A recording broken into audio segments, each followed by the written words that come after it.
Chemical hair டைக்கு bye சொல்லிட்டு natural hair டைக்கு ஹை சொல்லுங்க. அமோனியா சல்ஃபேட் பிபிடி இல்லாமல் தயாரிக்கப்பட்ட ஜிகே நேச்சுரல்ஸோட natural black hair tie.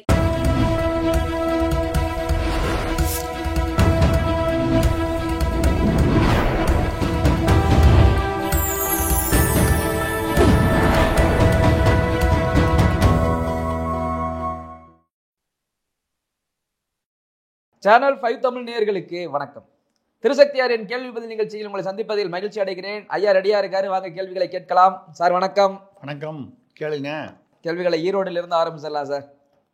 Erode தாசப்பன் கேட்கிறார்.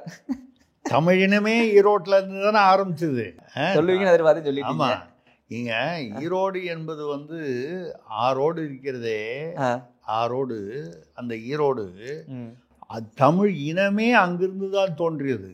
சும்மா என்னமோ ஆதிச்சநல்லூர், கீழடி, என்னென்னமோ அங்கெல்லாம் போய் அங்கெல்லாம் தோண்டிக்கிட்டு இருக்காங்க.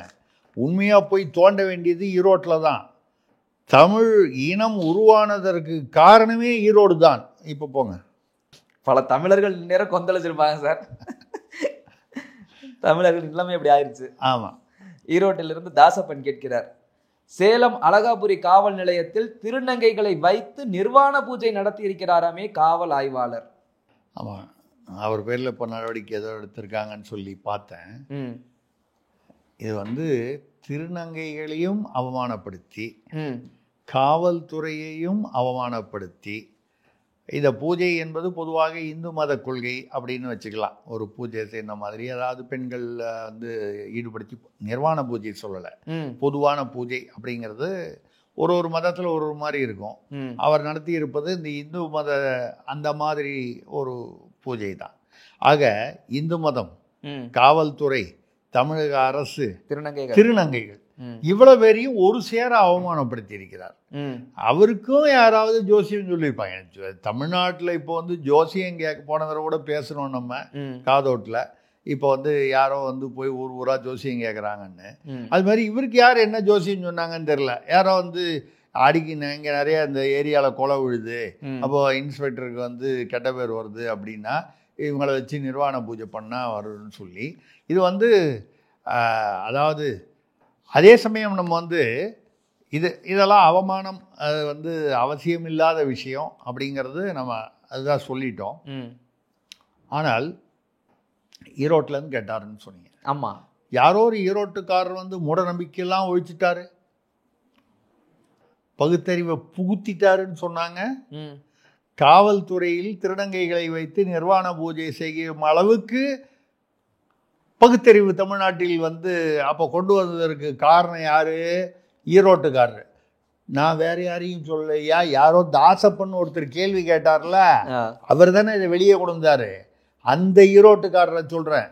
ஈரோட்டுக்காரர் தானே இந்த விஷயத்தை வெளியே கொண்டாரு, இந்த பகுத்தறிவான விஷயத்தை. கேள்வியை கேட்டு அப்ப யாரையாவது நீங்க குற்றம் சொல்லணும்னா ஈரோட்டுக்காரரை நீங்கள் சொல்ல வேண்டும். அவ்வளவுதான் சார். அடுத்ததாக வில்லிவாக்கத்திலிருந்து சுப்புராம் கேட்கிறார். ராகுல் காந்தியின் பிறந்தநாள் பேனர் முதல்வர் வரும் சாலையில் கண்ணில் படக்கூடாது என்று போலீசார் கிழித்து விட்டார்களாமே, கூட்டணி கட்சிக்கு இதுதான் கதியா? அது ராகுல் தான் அடுத்த பிரதமர் அப்படின்னு 2019 இவர் ஸ்டாலின் தான் முதல்ல முன்மொழிந்தார். ஆமாம், ஸ்டாலி முடிஞ்சிச்சு. இப்போ கூட எங்கேயோ இந்த இதில் ஒரு நேற்று ஏதோ ஒரு ஆங்கில சேனலில் பார்த்துட்டு இருந்தேன்.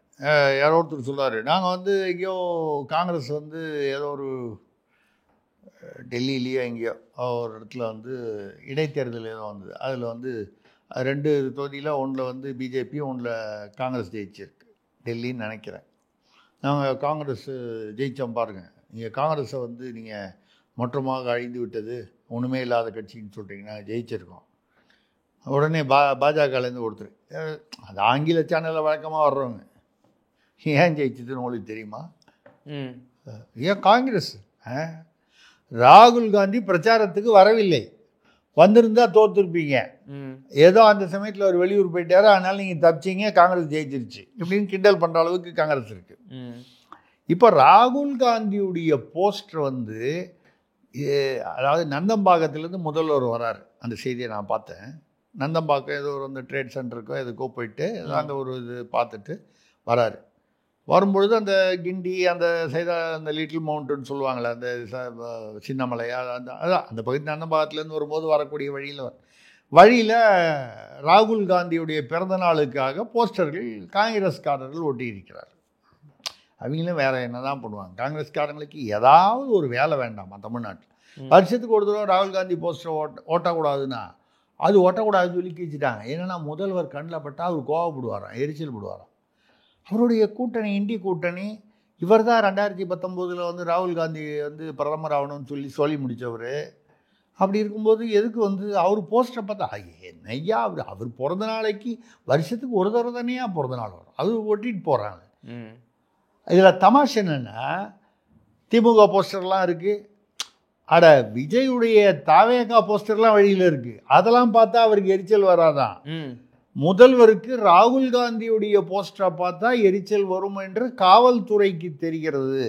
அவங்க அதை நீக்கிறாங்கன்னா அப்போ காவல்துறைக்கு எங்கிருந்தோ ஒரு இன்ஸ்ட்ரக்ஷன் வந்து தானே அதை நீக்குவாங்க. கண்டிப்பாக அவங்களா வந்து முதல்வருக்கு ராகுல் பிடிக்குமா, விஜய் பிடிக்காதா, பிடிக்குமா, இதெல்லாம் அவங்க யோசனை பண்ண வேண்டிய வேலை அவங்களுக்கு இல்லை. எல்லாருந்து சொல்கிறத செய்ய போகிறாங்க.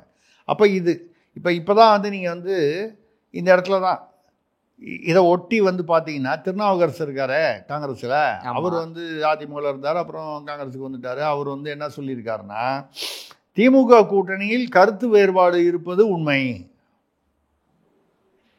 இதை நம்ம திருநாவுக்கரசர் தான் கண்டுபிடிச்சி சொன்னார்ல, உங்களுக்கு எனக்கும் தெரியும், எல்லாருக்கும் தெரியும். இருந்தால் கூட காங்கிரஸ்காரர் ஒருவர் அதை வந்து பகிரங்கமாக சொல்கிறார், திமுக கூட்டணியில் கருத்து வேறுபாடு இருப்பது உண்மை. அடுத்தது இந்த மதுரை மாநாடு நடந்துச்சு பாருங்க, நம்ம முருகன் மாநாடு நல்லா நடந்துச்சுன்னு சொல்கிறாங்க. கிட்டத்தட்ட அவங்க சொல்கிற கணக்கு பார்த்தா ஒரு 8 லட்சம் பேருக்கு குறைச்சல் இல்லாமல் 10 லட்சம்னு சொல்கிறாங்க. என்னை பொறுத்த வரைக்கும் ஒரு 8 லட்சம் பேர் வந்திருப்பாங்க போல இருக்குது. 4,12,000 வாகனங்கள் வந்ததாகவும், ஒரு 1,00,000 சொச்ச வாகனங்கள் உள்ள நுழைய முடியாமல் திரும்பி போனதாக சொல்கிறாங்க. 5 லட்சம் பேர் வந்தார்கள் என்று சில பேரும் 8, 10ன்னு சொல்கிறாங்க. ஏதோ 5, 10, 5லேருந்து 10க்குள்ளே அது 5ஆவது வச்சுப்போமே. அது மட்டும் இல்லாமல் அது மாநாடு முடிந்தவுடன் வந்து அவங்கவுங்க அந்தந்த சேரை வந்து அங்கேயே அடுக்கி வச்சுட்டு அந்த குப்பைகளை வந்து அகற்றி விட்டு இந்த தண்ணி பாட்டிலெலாம் போடுறாங்க. ஆர்எஸ்எஸ் போன்ற இயக்கங்கள், அதை தவிர இந்து முன்னணி, அவங்க இந்துத்துவா இயக்கங்கள், இதையும் தவிர எந்த இயக்கத்தையும் இதையும் சாராத முருக பக்தர்கள், தன்னார்வல குழுவினர், இவங்க ஒன்றும் கட்சி பாஜக இந்த சம்பந்தம்லாம் இல்லை. இப்படி குழுக்களாக இளைஞர்கள்லாம் சேர்ந்து முருக பக்தர்கள் அந்த இடத்தெல்லாம் வந்து அன்றைக்கி முடிஞ்சோடனே மீட்டிங் முடிஞ்சோடனே மறுநாள் பார்த்தா ஓரளவுக்கு சுத்தமாக இருக்குது. சுத்தம் பெரிய நினச்சி பாருங்கள், திமுக கூட்டம் முடிஞ்சோடனே அவன் வாழைத்தாரை வெட்டி எடுத்துகிட்டு போயிடுவான், சேரை தூக்கி தலையில் வச்சுட்டு போனதெல்லாம் இருக்குது. என்ன கிடைக்குதோ அதை அள்ளிக்கிட்டு போவான். அது அது அது அதுடைய வளர்ப்பு, அது ஈரோட்டிலேருந்து வளர்த்தது அப்படி. சரியா, அது ஈரோடு வளர்ப்பாக இருக்கும். இது முருக பக்தர்கள் என்பது நான் வந்து இது வந்து ஆர்எஸ்எஸ்னால தான் அப்படின்லாம் சொல்ல. பக்தி இருக்கிறவன் என்றைக்குமே, உண்மையான பக்தி இருக்கிறவன் வந்து கடவுளுக்கு பயப்படுவான், ஒழுக்கம், சுத்தம், சுகாதாரம்லாம் பார்ப்பான். அது ஆர்எஸ்எஸ்னாலேயும் சரி, ஒரு கால் இந்து முன்னணியோ இல்லை விஸ்வ இந்து பரிஷத்தோ இல்லை, இவர்களுக்கெல்லாம் யாருமே எதுவுமே தொடர்பில்லாத முருக பக்தர்களாக இருந்தாலும் சரி நடந்திருக்கு. சேகர்பாபு தான் பாவம் வயிற்றுச்சலில் உட்காந்து அவர் வந்து என்ன வெள்ளரிக்காயாக சாப்பிட்டுக்கிட்டு கொஞ்சம் அல்சரை சரி பண்ணிக்கினா அவர். ஏன்னு கேட்டால் வந்து அந்த மாநாடு வெற்றி பெறக்கூடாது என்று நான் விரதம் இருக்கிறேன் முருகருக்குன்னு சொன்னார். வெற்றி பெற்றுச்சு கடைசியா. இவ்வளோ வெற்றி, 5 லட்சம் பேர் வந்தாலே வெற்றி. அது 5 லட்சங்கிறது 7, 8 வந்தால். ரெண்டாவது, எந்தவித அசம்பாவிதமும் நடக்காமல் நம்ம கூட தான் ஏர் ஷோ நடத்தணும். இவ்வளோ பேர் சேர்ந்தாங்க. மத்திய அரசு நடத்தின அந்த விமானப்படை நடத்தினது, அதில் அமைச்சர்கள், அவர்கள் குடும்பம், முதலமைச்சர், இவங்கெல்லாம் வந்து அதிகாரிகள்லாம் வந்து பத்திரமா ரெட் கார்பெட்டில் சாமியானா போட்டு உட்காந்துட்டு அவங்கள பத்திரமா காவல்துறை கொண்டு போய் விட்டுது. இங்கே கசகசன்னு நெரிசலாகி 5 பேர் செத்து போயிட்டாங்க. ஒரு ஆம்புலன்ஸ் வந்து ஒரு மிதிப்பட்டவனை வந்து பிக்கப் பண்ணுறதுக்கு, இளைஞர் அவர் பிக்கப் பண்ணுறதுக்கு 1.25 மணி நேரம் ஆச்சு. ஆம்புலன்ஸ் உள்ளே வர முடியல கூட்டத்துக்குள்ளே. அந்த லட்சணத்தில் தான் நம்ம நடத்தணும். ஆனால் வந்து அங்கே வந்து இன்னார் நடத்தினாங்க அப்படின்னு சொல்ல முடியாது. இந்து முன்னணி நடத்துச்சு, கூட பல துணை நிறுவனங்கள் வந்து அதாவது இயக்கங்கள் வந்தது. இது இல்லாமல் எந்த கட்சியோ ஒரு இயக்கத்தையோ சாராத முருக பக்தர்கள் போனாங்க மாநாட்டுக்கு. ஆனால் சிறப்பாக ஒழுங்காக நேர்த்தியாக அங்கே வந்து சொன்னாங்க. அங்கங்கே போயிட்டு வந்தவங்க ஒரு 40 பேர் குழு நம்ம தெரிந்த ஒரு இடத்துல இருந்து போனாங்க. நண்பர்கள், என்னுடைய நண்பர்கள் இருந்தாங்க. அவன்கிட்ட கேட்டேன், போலீஸ்காரங்க இங்கே ஒன்று அங்கே ஒன்று தான் கண்ணில் பார்க்க முடிஞ்சுது, பேருக்கு தான் போலீஸ் காவல் போட்டிருந்தாங்க. என்ன நமக்கு டவுட் வருதுன்னா, காவல்துறையை போடாமல் இருந்தால் தான் ஒழுங்காக நடக்கும் போல இருக்கு. நம்ம அவங்கள ஒன்றும் திறமையை குறை சொல்லலை. அவங்க காவல்துறைக்கு வந்து என்ன டென்ஷன்னா, மந்திரி வராரு, இவர் வராரு, முதலமைச்சர் வராரு, அவங்க குடும்பம் வருது, இதெல்லாம் அதிகாரிகள்லாம் வராங்க அப்படின்னா அவங்க பாதுகாப்புலேயே அவங்க மனசு போயிடுது. மக்கள் தான் அது அப்புறம் பார்க்கலாம், முதல்ல இவங்கள பத்திரமா கொண்டு போனால் தான் நமக்கு வேலை தப்பிக்கும், அப்படி போயிடுறாங்க. இப்போ இங்கே வந்து யார் வந்தா, ஆந்திராலேருந்து பவன் கல்யாண் வந்தார். இப்போ கூட சேகர் பாபு கூட கேட்டிருக்காரு, தைரியம் இருந்தால் அவரை வந்து சென்னையில் வந்து தொகுதியில் நிற்கணும். எதுக்கு அவர் சென்னையில் தொகுதியில் நிற்கணும்? அவர் ஆந்திராவில் கட்சி வச்சிருக்கார், ஜனகல்யாண் துணை முதல்வராக இருக்கார், ஆட்சியில் பாஜக தேசிய என்டிஏ கூட்டணியில் இருக்கார். அவர் எதுக்கு சென்னையில் வந்து இருக்கணும்? அவர் தமிழில் பேசுகிறாரு. ஏன்னா 20 வருஷம் அவர் சென்னையில் வசித்தவர். அநேகமான தெலுங்கு நடிகர்கள் பல பேர் சென்னையை இருப்பிடமாக கொண்டு ஒரு காலத்தில் இருந்தார்கள், என் டி ராமராவ் உட்பட. அதிலிருந்து ஆரம்பிச்சு அது மாதிரி பவன் கல்யாண் வந்து இருந்தார், தமிழில் பேசுகிறாரு, வராரு. அவர் வந்து சென்னையில் வந்து நிற்கணும். எதுக்கு அவர் சென்னையில் வந்து நிற்கணும்? சேகர் பாபு ஆந்திராவில் போய் நிற்பாரா? இல்லை இவர் நம்ம உதயநிதி ஸ்டாலினை வந்து எங்கேயாவது கர்நாடகாவில் நிற்க வச்சு ஜெயிக்க வைப்பாங்களா? இது எதுக்கு தேவையில்லாத பில்டப் எதுக்கு? இப்போ நீங்கள் மம்தாவை கூப்பிட்டு வரலாம், மக்கள் நீதி மையம் ஆரம்பிக்கும் போது அவர் கெஜ்ரிவாலை கூப்பிட்டு வரலாம், பினராயி விஜயனை கூப்பிட்டு வரலாம். அவங்க வந்து பவன் கல்யாணை கூப்பிட்டு வரக்கூடாதா? என்ன பண்ணார்? அவர் வந்து முருக பக்தர், அவர் வந்து மாநாட்டில் கலந்துக்கிட்டார். அது எதுக்காக சொல்லணும்னா, நீங்கள் அந்த போஸ்டர் வந்து மதுரை மாநாடு அப்படின்னு சொல்லும்போது அப்போ அது திருநாவுக்கரசர் வந்து என்ன பேசினார்னா, மதுரை மாநாடு என்பது இந்துக்களை ஒருங்கிணைக்க பயன்படும். இப்போ அந்த காங்கிரஸ் உடைய டோன் மாறுது. 72 சீட்டு கேட்டாங்களா, அங்கே போய் விஜயோட சேர்ந்து கூட்டணின்னு சொல்லி பேசுனாங்கன்னு போன எபிசோடில் பேசணுமா? இப்போ இந்த காங்கிரஸ் உடைய தொனி மாறுகிறது. அதில் என்ன பாருங்க, திமுக கூட்டணியில் கருத்து வேறுபாடு உண்மை. அப்புறம் வந்து மதுரை மாநாடு இந்துக்களை ஒருங்கிணைக்க பயன்படுகிறது. அப்போ இந்துக்கள் ஒருங்கிணைய வேண்டும். இவங்க சிறுபான்மையினருக்கு ரொம்ப திமுக சப்போர்ட் பண்ணுற மாதிரி நடிக்கிறாங்க. அப்போ இந்துக்கள்லாம் ஒருங்கிணைக்கிறது எங்கே? இந்த மதுரை மாநாடை குறிப்பிட்டு சொல்கிறாரு. மதுரை மாநாடு யார் நடத்துறது? இந்து முன்னணி தலைமை வைத்து நடத்துவது இந்து முன்னணி. அதை ஒட்டி பல இயக்கங்கள், பொதுவான அமைப்புகள்லாம் சேர்ந்து. ஆக ராகுல் காந்தி போஸ்டரை வந்து நீங்கள் வந்து கிழிக்கணும் அப்படின்னு நினச்சால், அப்படின்னா என்ன அர்த்தம்னா, திமுகவில் வந்து கூட்டணியில் வந்து அது பேர் விரிசல் இல்லை, பிளவு. அதையும் வழக்கம் போல் சேப்பாக்கில் மூட்டினா மாதிரி, மதுரையில் மூட்டினா மாதிரி அந்த நீல துணி போட்டு பேனர் போட்டு அதையும் மூடி வைத்து இருக்கிறார்கள் அந்த பிளவை. இந்த பிளவு எப்போ வேணால் வெடிக்க போகுது. சரிங்க சார். அடுத்ததாக சாத்தான்குளத்திலிருந்து சிவம்புலிங்கம் கேட்கிறார், கடையநல்லூர் அருகே அரசு பேருந்தின் ரியர் ஆக்சில் முழுவதுமாக கலன்று ஓடி பஸ் அப்படியே உட்கார்ந்து விட்டதே. பார்த்துருப்பீங்க, பேக் அப்படியே டவுன். சின்ன வயசில் வந்து சொல்லுவோம், பஸ் ஸ்டாண்டில் ஏன் பஸ்ஸு நிற்கிது சொல்லு பார்ப்போம். ஏன்னா அதெல்லாம் உட்கார முடியாது, அதில் உட்கார முடியாது. இது சின்ன வயசு மொக்கா ஜோக்கு, அந்த காலத்து ஜோக்கு அது மாதிரி. ஆனால் அதை கூட நாங்கள் உண்மையாக்கிட்டோம். அதாவது பஸ்ஸு வந்து உட்கார முடியாதுன்னு சொல்ல பாருங்க. அதையும் திமுக அரசின் சாதனை, பஸ்ஸை உட்கார வச்சுட்டாங்க. இந்த ரியர் ஆக்சில் மொத்தமாக கரண்ட் அது பாட்டில் பின்னால் ஓடிடுச்சு.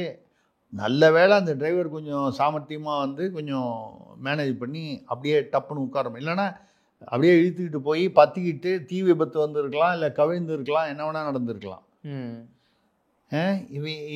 நீங்கள் தான் வந்து தமிழ்நாடு வந்து எல்லாத்துலேயும் முதல் மாநிலமாக இருக்குது, அப்படி இருக்குது, இப்படி இருக்குன்னு சொல்லி கதை பண்ணிக்கிட்டு இருக்கீங்க. உங்களால் வந்து காயலாங்கடை ஒரு மாதிரி ஒரு பஸ்ஸு போக்குவரத்தையே, புது பஸ் சார், புதுசாக கொண்டு வந்த பேர். ஆமாம், புதுசாக வந்த பேருந்து அது வந்து இந்த லட்சணத்தில் இருக்குது. நீங்கள் வந்து பெரிய அட்வான்ஸு டெக்னாலஜி அப்படின்னு சொல்லி எல்லாம் பேசிக்கிட்டீங்க. தமிழ்நாடு முதல் மாநிலம், முன் மாநிலம்னு. அதில் வந்து அது இப்போ என்னன்னா புது பஸ்ஸே எப்படின்னு வைங்க, இந்த பெண்களுக்காகன்னு ஒரு பிங்க் கலர் பஸ் விடுறாங்க பாருங்க, ரோஸ் கலர். ஆமாம், அது அந்த ரோஸ் கலரு அந்த பஸ் எல்லாம் பார்த்தீங்கன்னா கிட்டத்தட்ட ஹைதர் அலி திப்பு சுல்தான் காலத்து பஸ் அது, அந்த பீரியட் பஸ்ஸு. இந்த புது பஸ்ஸுக்கே இந்த கதினா ஏற்கனவே பல இடங்களில் பார்த்தீங்கன்னா முன் சக்கரம் தனியாக ஓடிச்சு, பின் சக்கரம் தனியாக ஓடிச்சு, மேலே பொத்துக்கிட்டு உள்ள கொடை வச்சுக்கிட்டு உட்காந்துருக்கான்னு. இப்படி ஒரு இது அவலமான ஆட்சி. இதெல்லாம் முதல்வர் கண்ணில் படுறது இல்லையா? இதுக்கப்புறமும் வந்து தமிழ்நாடு முதல் மாநிலமாக இருக்குன்னு பேசுகிறதுக்கு எனக்கெல்லாம் அந்த மாதிரி பேசுகிறதுக்கு வெக்கம் தடுக்கும். வெக்கம், தன்மானம், ரோஷம் இதெல்லாம் தடுக்கும், எனக்கு தடுக்கும். அதனால தான் நான் முதல்வர் ஆகலை. இல்லைன்னா நான் உங்களுக்கு தெரியும் நான் முதல்வர் ஆகாததுக்கு காரணம் அதான். ஏன்னா எனக்கு வந்து ரோஷம், மானம், ஈனம் இதெல்லாம் இருக்குது. அதனால் நான் வந்து முதல்வர் ஆகலை. Right sir. அடுத்ததாக திருவாலங்காடுலேருந்து பசுபதி கேட்கிறார், கரூர் பகுதியில் மின்வாரிய டெண்டர்கள் இன்னும் செந்தில் பாலாஜி சொல்படிதான் கொடுக்கப்படுகிறதாமே. இப்போதான் போக்குவரத்து துறையை பற்றி பேசினோம், மின்சாரத்துறை வந்துருச்சு. ஆமாம், ரெண்டும் ஒரே மந்திரி இருக்குல்ல, இப்போ சிவசங்கர் தானே இருக்குது. ஆமாம், அதாவது அவர் வந்து போக்குவரத்து துறையில் ஏற்கனவே சிவசங்கர் இருந்தபோது இந்த செந்தில் பாலாஜி திடீர்னு இந்த உச்ச நீதிமன்றத்துக்காக பதவி விலக வேண்டிய ஒரு சூழ்நிலை வந்தது இல்லையா? 2ஆம் தடவை மறுபடியும் சிறைக்கு போயிட்டு வந்து மந்திரியாகி மறுபடியும் அப்போ வரும்போது அந்த ஒவ்வொருத்தரையாக கூப்பிட்டு கேட்குறாராம் முதல்வர், செந்தில் பாலாஜி கொஞ்சம் நாளைக்கு தேர்தல் வரைக்கும் ஒரு மந்திரியாக இருப்பானா, உச்ச நீதிமன்றத்தில் பிரச்சனை, நீங்கள் எடுத்துக்கிறீங்களான்னு தங்க தென்னரசு வந்து கும்பிட்டு ஓடுறாரு. அப்புறம் சிவசங்கர்கிட்ட கேட்டிருக்காங்க, ஐயோ நமக்கு வேணாங்க, அவர் ஓடிட்டார். அப்புறம் வரிசையாக கேட்டால் அப்புறம் வேறு வழி இல்லாமல் முத்துசாமி இடைப்பட்ட காலத்தில் கொஞ்ச நாள் சில மாதங்கள் இருந்தார், அவர்கிட்ட கொடுப்போம்னா வேறு வழி இல்லாமல் அவர் தலையில் கட்டிட்டாங்க. அப்போ அந்த மின்வாரியான போது சிவசங்கர் வந்து மின்வாரியானா பரவாயில்ல, மதுனா தான் அந்த ஆயத்தீர்வை, அதுதான் அந்த செந்தில் பாலாஜியோட அந்த இது தான் பிரச்சனை. மின்வாரியம் நிறைய டிரான்ஸ்ஃபார்மர், அது சௌரியம், வசதியான ஒரு இலாக்கா.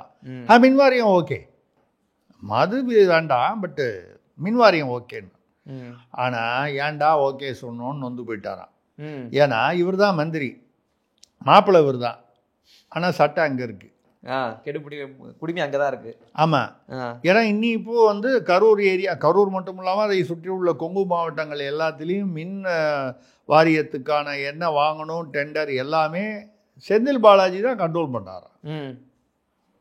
இப்போ தான் ஞாபகம் வருது, அவர் தம்பி அசோக் கூட அவருக்கு உடல்நலம் சரியில்லை, அமெரிக்கா போகிறாரு, தெரியுமா உங்களுக்கு? தம்பியா? ஆமாம், நீ காலையில் பேப்பரில் வந்திருக்க, அமெரிக்கா போகிறாரு. அவருக்கு உடல்நலம் சரியில்லை. இந்தியாவில் ஒன்றும் சென்னை தான் முதல்வர் வந்து எனக்கு என்ன புரியலன்னா, முதல்வர் வந்து ஒரு மாதம் முன்னாடியே நம்ம பேசினார், சென்னை உலக மருத்துவத்தின் தலைநகரமாக மாட்டி இருக்கிறது திராவிட மாடல் ஆட்சியில். உலகத்துக்கே மருத்துவ தலைமையிடமாக இருப்பது சென்னை. ஆனால் செந்தில் பாலாஜி தம்பி அசோக்குக்கு உடம்பு சரியில்லைன்னா எங்கே போகிறாரு? அமெரிக்கா போகிறாரு. அநேகமாக அவருக்கு வந்து ஏதோ தீராத வியாதி, ஜலதோஷம் மாதிரி ஏதாவது தீராத, இருமல் மாதிரி ஏதாவது தீராத வியாதியாக இருக்கும்னு நினைக்கிறேன்.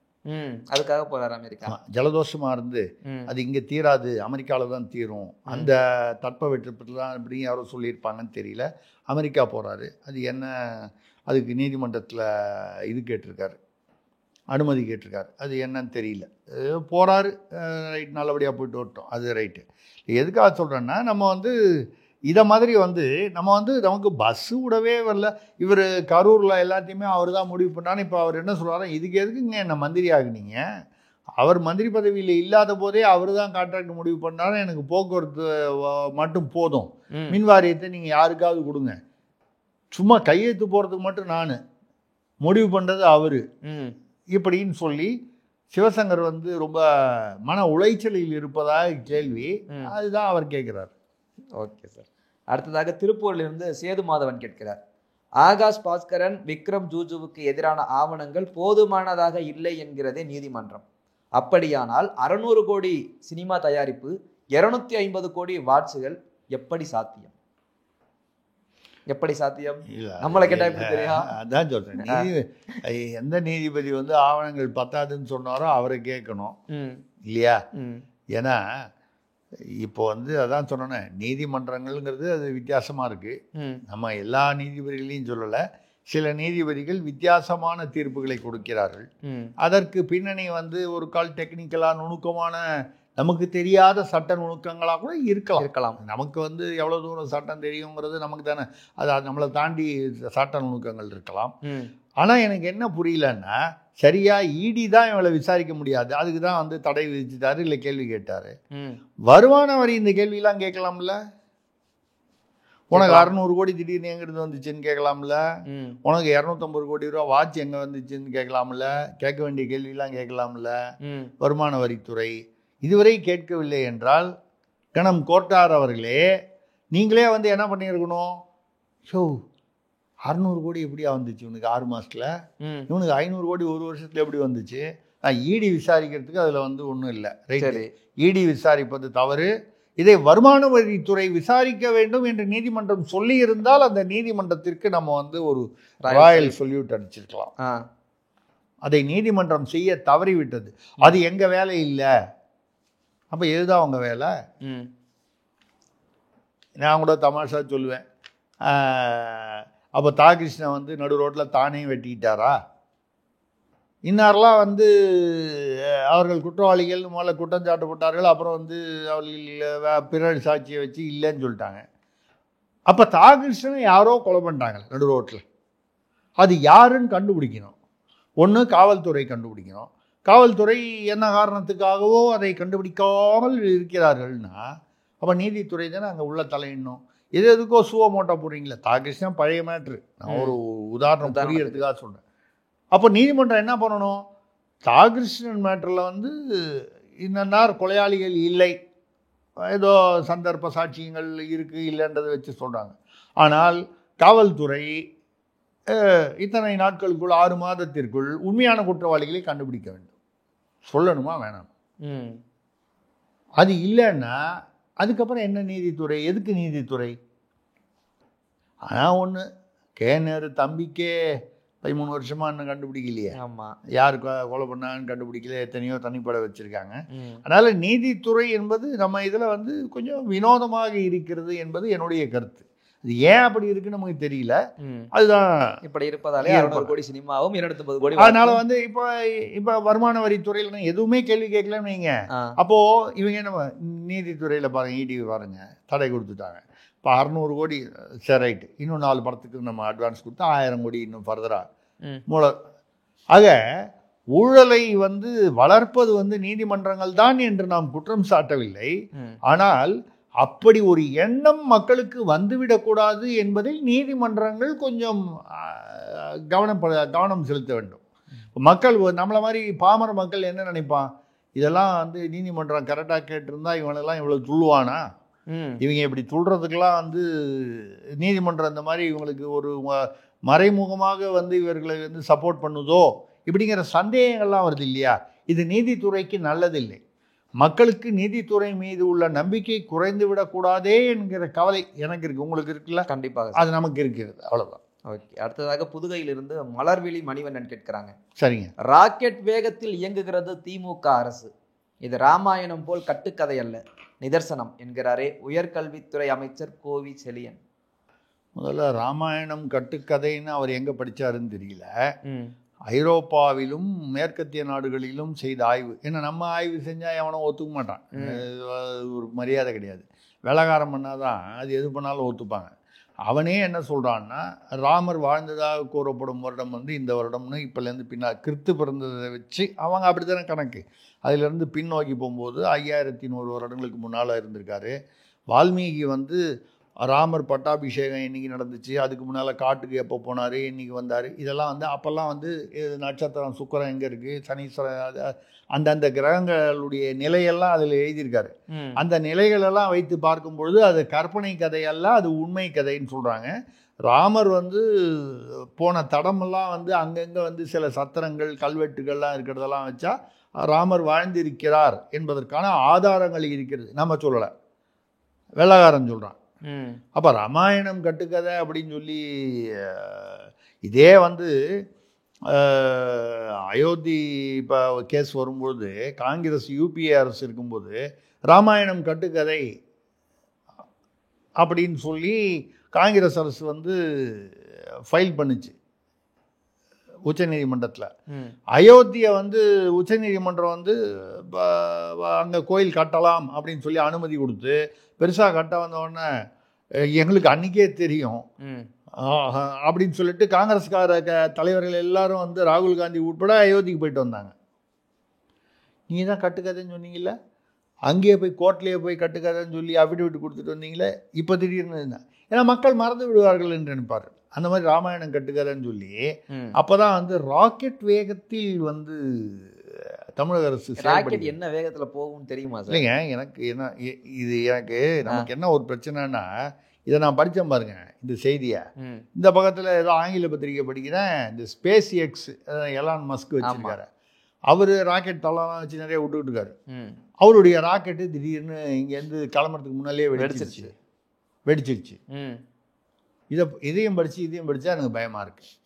கோவிச்செழியை என்ன சொல்ல வராரு, இது ரொம்ப புறப்படுறதுக்கு முன்னாலேயே வெடித்தா மாதிரி வந்து இது வந்து வேகம் எடுப்பதற்கு முன்னாலேயே இதுவும் வந்து ஸ்பேஸ் எக்ஸ் ராக்கெட்டு மாதிரி ராக்கெட் வேகத்தில் செல்கிறது அப்படின்னா ஏதாவது வெடிச்சிருமோ, அவர் ஏதாவது புரியாமல் அபசகுணமாக பேசுகிறாரே, உயர்கல்வித்துறை அமைச்சர் வேற, அபசகுணமாக அப்படிலாம் பேசக்கூடாது, அப்படிலாம் நடக்கக்கூடாது. ஏன்னா நீங்கள் பார்த்தீங்கன்னா, நீங்கள் ராக்கெட் வேகத்தில் செல்லும் அரசு நகர்ப்புற வீடு வசதி திட்டத்தில் வந்து பார்த்தீங்கன்னா அவங்க 6,70,000 கோடி வீடுகளுக்கு வந்து மத்திய அரசு பணம் கொடுக்குது.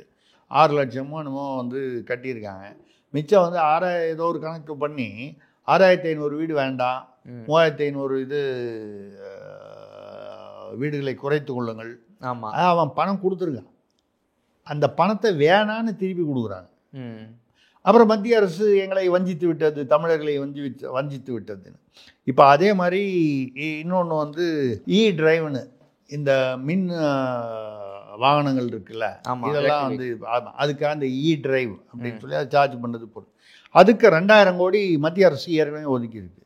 இவங்க வேண்டான்னு திருப்பி கொடுத்துட்டாங்க, யூஸ் பண்ணல. யார்? தமிழ்நாடு அரசு. கொடுக்கும்போது வேணான்னு சொல்லிடுவீங்க, இதை திருப்பி கொடுத்துருவீங்க. நாங்கள் வஞ்சிக்கப்பட்டோம், சொஞ்சிக்கப்பட்டோம் வசனம் பேசுவீங்க. இதில் நீங்கள் ராக்கெட் வேகத்தில் எப்படி போவீங்க? ஸ்பேஸ் எக்ஸ் ராக்கெட் மாதிரி ஆகாமல் பார்த்துங்க ஐயா, அவ்வளோதான் நம்ம சொல்ல முடியும். சரிங்க சார். அடுத்ததாக நாகர்கோவிலிருந்து எஸ் பரதன் கேட்கிறார். பொள்ளாச்சி பகுதியில் சின்னநேகமம், கொல்லம்பட்டி, ஆவலம்பட்டி பகுதிகளில் கோவில்களுக்கான பல ஏக்கர் நிலம் இருந்தும் இப்போது கோவில்களையே காணுமாமே. வடிவேலு படத்தில் இந்த கிணத்தை காணுமா என்னமோ சொல்லுவார், அந்த மாதிரி இருக்குது. இல்லை, இந்த அவர் சொல்கிற இடங்கள்லாம் என்னென்னா, கோயில் இருந்த இடத்துல வந்து கோயிலையே காணும். ஏதோ இல்லை, சும்மா ஒரு கல்வெட்டு இருக்குது, ஒரு சின்ன ஒரு செவரு மட்டும் இருக்குது. அந்த கோயிலுக்கெல்லாம் சிலது 12 ஏக்கர் இருக்குது, சிலது 100 ஏக்கர் இருக்குது. அந்த நிலமெல்லாம் யாரோ குத்தகை கூப்பிட்டு அந்த வேலை நடக்குது. ஆனால் கோயிலையே காணும். இது இந்து மதத்திற்கு வந்து இந்த திராவிட மாடல் ஆட்சி, நான் பொதுவாக சொல்கிறேன், எவ்வளோ பெரிய துரோகம் செய்கிறது பாருங்கள். அந்த காலத்தில் வந்து என்ன பண்ணாங்க மன்னர்கள், சேர, சோழ, பாண்டிய, பல்லவ மன்னர்கள், பின்னால் வந்து நாயக்க மன்னர்கள், இவெல்லாம் என்ன அந்த பீரியட் தான் தமிழர்களுடைய. அவங்க என்ன பண்ணாங்க? கோயிலை கட்டினாங்க. கோயிலை கட்டி நாளைக்கு அந்த கோயிலை வந்து மெயின்டைன் பண்ணுறதுக்காக, பராமரிப்புக்காக வந்து நிறைய நிலங்களை வந்து மன்னர்கள் எழுதி வைத்தார்கள், மற்ற மக்களும் வந்து தானமாக எழுதி வைத்தார்கள். அதிலிருந்து வரக்கூடிய வருமானத்தை வைத்து இந்த கோயிலை வந்து பூஜைகள் செய்யலாம், போகலாம். இந்த நிலத்தை ஆட்டையை போட்டுட்டு கோயிலையே காலி பண்ணுறதுன்னா என்ன? அது இடிஞ்சு போய் சிதிலமாகி அதை வந்து கவனிக்காமல் விட்டு அதுக்கு இருக்கிற இடமே தெரியாமல் புதர் மண்டி கிடக்கும். இந்த பாவம்லாம் சும்மா விடாது. அந்த பாவம் தான் வந்து அப்பா பையனுக்குள்ளே அடித்தடி வரும், அண்ணன் தம்பிக்குள்ளே அடித்தடி வரும். இதெல்லாம் வர்றதுக்கு காரணம் வந்து இந்த கர்ம வினைகள் தான். கோயில் இல்லை, ஆனால் அதோடைய நிலம் இருக்குன்னா அப்போ அந்த கோயில் வந்து அதை வந்து பராமரிச்சிருக்கணுமா இல்லையா? அது இப்போ சிதிலம் அடைந்து இருந்திருக்கலாம் காலப்போக்கில். அதை சரி செய்து அங்கே ஒரு பூஜை நடக்கணும், அதுக்கு அந்த புதர்கள் மண்டி கிடப்பதெல்லாம் சரி பண்ணணுங்கிறது தானே. அது இவர்கள் விதை விதைத்தவன் வினை அறுப்பான், அவ்வளோதான். அதை ஆட்டையை போட்டு இதை ஆட்டையை போட்டு கிடைச்சா கோயிலையே ஆட்டையை போட்டு போயிட்டாருங்க. கோயிலையே ஆட்டையை போட்டாங்க. Okay sir. அடுத்ததாக மதுரையிலிருந்து ராகவேந்திரன் கேட்கிறார். அரக்கோணம் ரயில் நிலையம் அருகில் 400 ஏக்கர் புதிய தொழில் பூங்கா கான்ட்ராக்ட் மாப்பிள்ளைக்கு வேண்டிய சதுர நிறுவனத்திற்கு வழங்கப்பட்டுள்ளதாமே. தமிழ்நாடே சதுரத்திற்குள் அடங்கி விடுமோ? நம்ம நிகழ்ச்சியை தொடர்ந்து பார்க்கிறோம் போல. வட்டத்திற்குள் சதுரம்னு ஒரு படம் வந்ததுன்னு நினைக்கிறேன். ஒரு படம் பேர் எனக்கு ஏதோ முன்னால 80களிலே என்னமோ வட்டத்திற்குள் சதுரம். அது மாதிரி இது சதுரத்திற்குள் வட்டம். அந்த சதுரத்திற்குள் தமிழ்நாடு என்கிற முழு வட்டமும் அதுக்குள்ளே வந்துடுச்சு.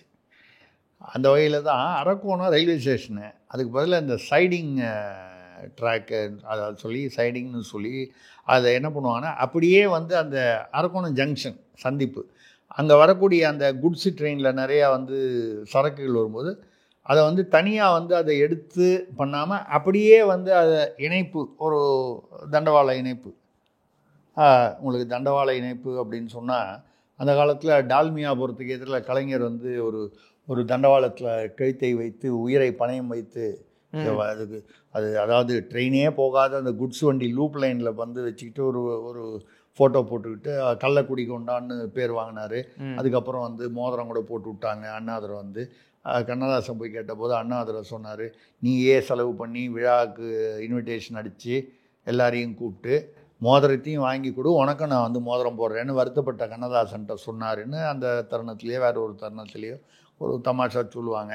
ஒரு கதை, உண்மை கதை, அது தமாஷாக பேசப்படும். அது மாதிரி அந்த அரக்கோணத்தில் இந்த சைடு இதுவாக வந்து அதை வந்து டெவலப் பண்ணாங்க. அதுலேயே ஒரு துணை மின் நிலையம் டிரான்ஸ்ஃபார்மரெல்லாம் வச்சு, அதுக்கப்புறம் குடிநீர், அதுக்கு சாலை. ஏன்னா அங்கேருந்து இந்த ரயிலிருந்து அப்படியே அந்த ஒரு தண்டவாள இணைப்பு வச்சு இங்கே வந்தாலும் சாலை வழியாக தானே வெளியே போகணும் சரக்கு. அப்படி வரும்போது சாலை வசதி, குடிநீர் வடிகால், தொலைத்தொடர்பு. ஏன்னா அது வந்து கிட்டத்தட்ட ஒரு சேட்டலைட்டு மாதிரி ஒரு பகுதியாக அது வந்து செயல்படும் அரக்கோணம். இது கிட்டத்தட்ட ஒரு 400 கோடி ரூபாய்க்கு மேலே வந்து அதுக்கு வந்து செலவுன்னு சொல்கிறாங்க இதை உருவாக்குவதற்கு. இதை நாங்கள் சதுர நிறுவனத்திட்ட மொத்தமாக கான்ட்ராக்டாக கொடுத்துட்டோம். எது நீங்கள் என்னமோ சதுர நிறுவனம்னா அது வந்து வெறும் ரியல் எஸ்டேட் அப்படிலாம் இல்லை. துணை மின் நிலையம், குடிநீர், சாலைகள். ஆக தமிழ்நாட்டில் உள்ள நீங்கள் அதுதான் மின்சாரத்துறை, நெடுஞ்சாலைத்துறை, பொதுப்பணித்துறை, குடிநீர்னாலும் அதாவது மெட்ரோ, இது மாதிரி தொலைத்தொடர்புனா கம்யூனிகேஷன் துறை, ஏதோ ஒன்று. கிட்டத்தட்ட ஒரு 5-6 துறையில் வரக்கூடிய ஒரு அரசு செய்ய வேண்டிய வேலையை 400 கோடியோ 480 கோடி ரூபாயா கான்ட்ராக்ட் கொடுத்து சதுர நிறுவனத்துக்கு கொடுத்துட்டாங்க. தமிழ்நாட்டையே விலைக்கு வாங்கிட்டாங்க. நான் வந்து தனியார்கிட்ட கொடுக்கக்கூடாது அப்படின்னு நான் வந்து எதிர்க்கல. எங்கே அவசியமோ அங்கே வந்து தனியார்களிடம் கொடுப்பது சில சமயங்களில் வந்து பயன் தரும். இப்போ ஏர்போர்ட்லாம் கூட வந்து மத்திய அரசு வந்து மெயின்டைன் பண்ண காலத்தை தாண்டி தனியார்களுடைய இணைந்தோ இல்லை அவர்களுக்கோ வந்து கான்ட்ராக்ட் கொடுத்து அதுக்கு சில விதிமுறைகள் உண்டாக்கி பண்ணதில் நிறைய விமான நிலையங்கள் வந்து புதுமைப்படுத்தப்பட்டிருக்கேன். நான் அந்த மாதிரி செய்கிறதுல ஒன்றும் தப்பு இல்லை. ஆனால் குறிப்பிட்ட நிறுவனத்துக்கு தான் அது எனக்கு கூட தான் என் மாப்பிள்ளை இருக்காரு. என் மாப்பிள்ளை கூட கம்பெனி வச்சுருக்காருயா. அது சதுரமா இல்லைன்னு முக்கோணம்னு வச்சுங்க, அதுக்கே ஏன் கொடுக்கக்கூடாது? மாப்பிள்ளை இருக்கிற எல்லாருமே கேள்வி கேட்கலாம்ல. அத்தனை மாமனார்களுக்கும் இந்த கேள்வி தோன்றும் இல்லை. அது என்ன ஒரு மாமனாருடைய மாப்பிள்ளைக்கு மட்டும்தான் கொடுக்கணுமா? அவர் தான் தமிழ்நாட்டுக்கே அப்பான்ட்டீங்க, தமிழ்நாட்டுக்கே அவரே தான் மாமனாரா? அவர் தான் தமிழ்நாட்டுக்கு அப்பா, அவரே தான் தமிழ்நாட்டுக்கு மாமனாரா? என்னையா அநியாயம் இது? கேட்கறதுக்கு ஆளெல்லாம் போச்சு. அதனால கேட்டுட்டு இருப்போம். ஆமாம், ரைட் சார். அடுத்ததாக கோயம்புத்தூர்லேருந்து நாகசாமி கேட்கிறார், திருச்செந்தூரில் சொத்து வரியை 10 மடங்கு உயர்த்தியதற்காக அமைச்சர் KN நேருவை மக்கள் முற்றுகையிட்டு இருக்கிறார்களே. ஆமாங்க, 3000 ரூபா வந்து சொத்து வரி இருந்துச்சான் கடைக்கெல்லாம், 32,500 ரூபா ஆக்கிட்டாங்களாம். கொஞ்சம் கொஞ்சமாக 2-3 தவணையில் 10 மடங்கு. 10 மடங்கு எத்தனை? எப்படிங்க அவன் வியாபாரம் எப்படிங்க 10 மடங்கு வருமா? லாபம் 10 மடங்கு வருமா? 2 மடங்கு வர்றதுக்குள்ளேயே அவன் தண்ணி குடிச்சிடுவான், ஒரு தலைமுறை தாண்டிடும். அப்போது நேரு உள்ளாட்சித்துறை அமைச்சர் போயிருக்காரு. எல்லாம் அங்கே போய் அப்போ அவர் இருக்கும்போது பக்கத்துலேயே வந்து கனிமொழி, அனிதா ராதாகிருஷ்ணன், இன்னும் மற்ற அமைச்சர்கள், நிர்வாகிகள்லாம் இருந்திருக்காங்க. இருந்தாலும் வந்து மக்கள் வந்து நேருவை முற்றுகையிட்டு கேள்வி கேட்டோன்னா அவர் என்ன, நான் கவனிக்கிறேன், அது என்னன்னு பார்க்குறேன், அதை ஆய்வு செய்ய சொல்கிறேன்னு. இது வந்து நீங்கள் வந்து வெறும் சொத்து வரி தான் இல்லை, பத்திரப்பதிவு, இது அதாவது நீங்கள் கொஞ்சம் கொஞ்சமாக பார்த்தீங்கன்னா மக்கள் பொறுமை இழந்து வருகிறார்கள். ஒரு பீரியடில் அந்த மந்திரினா பயம் இருந்துச்சு. இப்போ வந்து இந்த மந்திரி வராருல, இன்னைக்கு மடை கேள்வி கேட்போம், எப்படி நம்ம ஊரை தாண்டி போகிறாருன்னு பார்ப்போம். இந்த அது காரணம் வந்து மக்கள் வெகுண்டு எழுகிறார்கள். அந்த பொறுமை, சகிப்புத்தன்மைக்கு வந்து அந்த பயம் வந்து எப்போன்னா, அந்த சகிப்புத்தன்மை இருக்கிற வரைக்கும் தான் அந்த பயம் இருக்கும். மந்திரி மேலே கை வச்சா, பொன்முடி ஒரு இடத்துல வந்து இதே மாதிரி ஏதோ போகும்போது சேற்றை வாரி இறைத்தார். அப்புறம் நீங்கள் அவங்கள பிடிச்சி ஜெயிலில் வைக்கிறதெல்லாம் நடக்குது. பட் சேற்றை வாரி இறைப்பது என்பது ஒரு அவமானம் இல்லையா? மக்கள் பிரதிநிதி, அமைச்சர், இவ்வளவு போலீஸ் பாதுகாப்பு, சேத்தை வாரி இறைக்கிறான்னா அவன் ஒன்றும் வேணும்ட்டு அவன் எதிர்கட்சிக்காரன் இல்லை, வைத்தறிச்சல் அவனுக்கு. இப்போலாம் வந்து நம்மளை வந்து கஷ்டப்பட விட்டுட்டு இவங்க வந்து ஜாலியாக வந்துட்டு இருக்காங்க. இது ஒரு வரக்கூடிய ஒரு ஆதங்கம், அது அதிகமாகி கொண்டே வருகிறது. திமுக தலைமைக்கு இதெல்லாம் எங்கே புரிய போகுது, யார் போய் சொல்ல போகிறாங்க அவங்கக்கிட்ட? அதனால் நடக்கட்டும். Okay sir. அடுத்ததாக சோழிங்கநல்லூர்லேருந்து பல்விலோரின்ட்டு ஒருத்தவங்க கேள்வி கேட்டிருக்காங்க. சரிங்க. திருவண்ணாமலையில் கோவில் கூட்ட நெரிசல் தொடர்பான ஆலோசனை கூட்டத்தில் அமைச்சர் ஏவா வேலுவின் மகன் கம்பன் கலந்து கொண்டுள்ளாரே, அவர் என்ன பதவியில் இருக்கிறார்? மகன் பதவியில் இருக்கிறார். மகனாக இருந்தால் எங்களாலும் போயிடலாமா? அமைச்சருடைய மகன்னா அது முக்கியம் இல்லையா? திருவண்ணாமலை அவங்க தொகுதிங்க. சரி, அவங்க தொகுதி மட்டும் இல்லை, அவங்க பகுதி. அந்த திருவண்ணாமலை குறுநிலத்துடைய அரசர் ஏவா வேலு. அரசருக்கு ஒரு இளவரசர். எல்லா இடத்துலையும் அப்படித்தானே இருக்கு. ஒரு மன்னராட்சி முறை. இதுவா இப்போ மட்டும் என்ன நடக்குது? இது மக்களாட்சி இல்லையா? இதுவா மக்களாட்சியா? தப்பா சொல்லிட்டுனா? மக்கள் வந்து அப்படியே நொடிச்சு போயிருக்காங்க. மக்கள் ஆட்சின்லாம் போய் தமாஷு ஜோக் அடிக்கிறீங்க.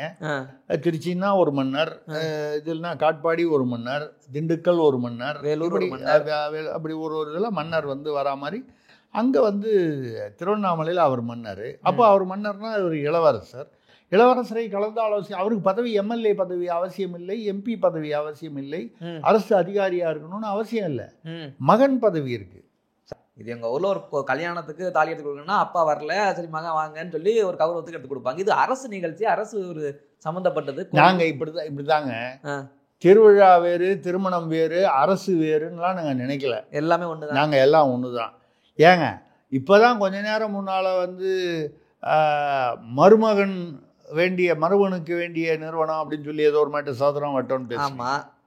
மருமகன்கிற பதவி வந்து எவ்வளவு பவர்ஃபுல்லான பதவியோ அதே மாதிரி தானே மகன்கிற பதவி. அது என்ன மருமகன்னா பதவிக்கு பவர் உண்டு, மகன்னா சார் என்ன சார் எங்க சார் எங்க முடிச்சு போடுறீங்க? இல்லை, நான் பொதுவாக நான் யாரையும் குறிப்பிட்டு சொல்லலைங்க. மருமகன்ற பெயருக்கு எவ்வளவு மரியாதையும் இதுவும் உண்டோ, மதிப்பும் உண்டோ, அது மகனுக்கும் வேண்டாமா? நியாயம்தானே? ஒரு குடும்பத்தில் ஒரு சமதர்ம சமூக நீதி வேண்டாமா? அவர் சொல்லியிருக்கார்ல ஈரோட்டுக்கார், சமூக நீதி அருமையா இருக்கு சார். அந்த சமூக நீதியும் சமுதாய தர்மமும் வந்து வர வேண்டாமா? மருமகனுக்கு மட்டும் வந்து நீங்க மருமகன்னா நான் பொதுவாக சொல்றேன், யாரையும் சொல்லலை. மருமகனுக்கு மட்டும் நீங்க பவர் கொடுக்கலாம், மகனுக்கு கொடுக்க கூடாதா? அவர் அமைச்சருடைய மகன். திருவண்ணாமலை கூட்டத்தில் வந்து நெரிசலை தடுக்கணும், எப்படிலாம் பண்ணணும்னு அவர் ஒரு அறிவு ஜீவியாக இருப்பார். ஏன்னா அவர் வந்து திமுக அமைச்சருடைய மகன் என்பதால் அவர் நிச்சயமாக. இப்படி எல்லாரும் கையில் எடுத்து திடீர்னு ஒரு ஐபிஎஸ் ஆஃபீஸரோட பையன் எங்கள் அப்பா ஐபிஎஸ் ஆஃபீஸர் துப்பாக்கி எடுத்து சுட்டா என்ன பண்ணுறது? ஐபிஎஸ் ஆஃபீஸரை அப்போ கைது பண்ணிடுவோம். அது ஏன் இங்கே மட்டும் ஓகே சொன்னீங்கல்ல? அரசியல்வாதிகள் வேறு, அதிகாரிகள் வேறு இல்லை சார். சட்டம் அது உங்களுக்கு ஒரு சட்டம், அவங்களுக்கு ஒரு சட்டமா? ஆமாம், அரசியல்வாதிகளுக்கு ஒரு சட்டம், அதிகாரிகளுக்கு ஒரு சட்டம், நீதிபதிகளுக்கு ஒரு சட்டம், பழா போன அந்த மக்களுக்கு மற்ற சட்டமெல்லாம் மற்றதெல்லாம். ஆமாம், இவ்வளோதான் விஷயம். இதுதான் நமது. இல்லை, இதுக்கு முன்னாடி ஒரு சம்பவம் நடந்திருக்கு இது மாதிரி. இப்போ கேஎன் நேருடைய பையன் இருக்கார்ல, அருண் நேரு, இப்போ வந்து எம்பியாக இருக்கார். அதுக்கு முன்னாடி அப்படித்தான் அரசு நிகழ்ச்சி, போக்குவரத்து பஸ் புதுசாக திறந்து விடுறாங்க. இவர் கொடியாசு துவத்து வைக்கிறாரு. ஆமாம், அவர் பச்சை கொடி வச்சு திறந்து வச்சாரு. அது நடந்தது. அருண் நேரு அவர் மகன் அப்படின்ற பதவி. ஆமாம், பதவியில் வந்தது. அதாவது இல்லை, பட்டுக்கோட்டை கல்யாண சுந்தரத்துன்னு நினைக்கிறேன், ஞாபகம் இல்லை. யாராவது கமெண்ட்டில் வந்து மாற்றி தப்பாக சொல்லிட்டேன்னு திட்டுவாங்க. திட்டம் போட்டு திருடுற கூட்டம் திருடிக்கொண்டே இருக்குது அப்படின்னு ஒரு பாட்டு வரும். ஆமாம். சட்டம் போட்டு தடுக்கிற கூட்டம் தடுத்து கொண்டே இருக்குது. அது அன்றைக்கி நிலைமை. இன்றைக்கி சட்டம் போட்டு திருடுற கூட்டம் திருடிக்கொண்டே இருக்குது. ரெண்டையும் இணைச்சிட்டிங்க. இது திட்டம் போட்டு திருடுற கூட்டம் இல்லை, சட்டம் போட்டு திருடுற கூட்டம் திருடிக்கொண்டே இருக்குது. இதுதான் வந்து இன்றைக்கி இருக்கக்கூடிய யதார்த்த நிலைமை. ஆச்சரியம் ஒன்றும் இல்லை. அமைச்சரின் மகன் என்பதால் அவருக்கு எல்லாவித அதிகாரமும் இருக்கிறது. அவருக்கு எல்லாவித அவர் சொல்படி அதிகாரிகள் கேட்க வேண்டிய கட்டாயம் இருக்கிறது. எல்லா நிகழ்ச்சியிலையும் கலந்துக்கலாம் இன்னைக்கு. ஆமாம். அடுத்ததாக கரூர்ல இருந்து ராமசாமி சாஸ்திரி கேட்கிறார், ராமேஸ்வரம் கோவிலில் உள்ளூர் பக்தர்களும் ரூபாய் 200 தரிசன கட்டணம் கட்டச் சொல்வதை எதிர்த்து போராட்டம் செய்திருக்கிறார்களே. இல்லைங்க, அவன் ராமேஸ்வரம் கோயிலில் ராமேஸ்வரம் ஏரியாவில் இருக்கிறவங்க பார்த்தீங்கன்னா அவங்கெல்லாம் தினம் கோயிலுக்கு போவாங்க. அது ஒரு அவளுடைய தினசரி கடமை. அப்படி வெளியே போகும்போது ஒரு நிமிஷம் கோயிலில் போய் எட்டி பார்த்துட்டு ஃபுல்லாக போக முடியலன்னா கூட போய் அந்த 5 நிமிஷம் எட்டி பார்த்துட்டு அவன் 200 கட்டணும். அவன் தினம் 200 மாதம் வந்து 6000 கட்டணும். இது என்ன, நான் என்ன சொல்கிறேன், அவன் உள்ளூருக்குன்னு ஒரு ஐடியா ஏதோ ஒன்று வச்சுருப்பான்ல, அப்படியா தான் அதை விட்டுலாமில்ல. நீ சரி ரைட்டு, இது முதல்ல இது தவறு, இது வந்து தடுக்கப்பட வேண்டும். அவர்கள் போராட்டம் செய்யும் அளவுக்குமே இதை விட்டுருக்கக்கூடாது. நான் என்ன கேட்குறேன், இதையே வந்து ஒரு சர்ச்சு மசூதியில் உங்களால் வந்து சொல்ல முடியும். இது ஏன் இங்கே வந்து பண்ணுறாங்கன்னா, இந்த பணம் இந்த கட்டணம் யாருக்கு போகுது? அறநிலையத்துறைக்கு போகுது. அறநிலையத்துறைக்கு போனால் என்ன ஆகும்? அரசுக்கு போகுது. அப்போ நம்ம வந்து டீ போண்டா கணக்கிலலாம் கணக்கு எழுதிடலாம்.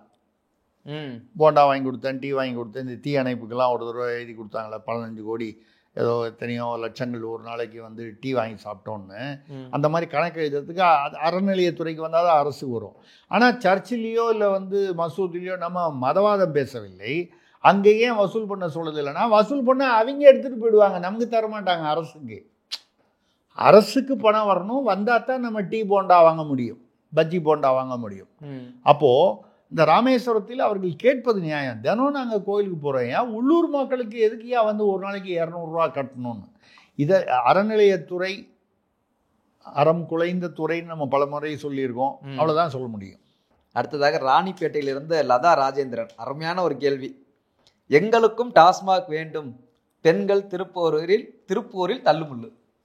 திருப்பூரில்? ஆமாம். அது ஏதோ ஒரு பகுதியில் வந்து எங்களுக்கும் டாஸ்மாக் கடை வந்து எங்களுக்கு ஒன்றுனா அது பெண்களுக்குன்னு தனியாக வைக்கணுங்கிறாங்க. நீங்கள் மகளிருக்குன்னு ரிசர்வேஷன் ஒதுக்கீடெல்லாம் அது இதில் பண்ணுற, பாராளுமன்றத்தில் பண்ணுறீங்க, சட்டமன்றத்தில் பண்ணுறீங்க, உள்ளாட்சியில் பண்ணி, எங்களுக்குன்னு தனியாக டாஸ்மாக் கடை வைக்கணும். இந்த ஆண்களோட போய் நாங்கள் போய் முட்டி மோதிலாம் நல்லா முடியும். எங்களுக்குன்னு தனியாக வேணும். இப்போ ஒத்துக்குங்க, ஈரோட்டு பெண்கள் முன்னேற்றத்திற்காக அவர் எவ்வளவு பாடுபட்டு இருக்கிறார்.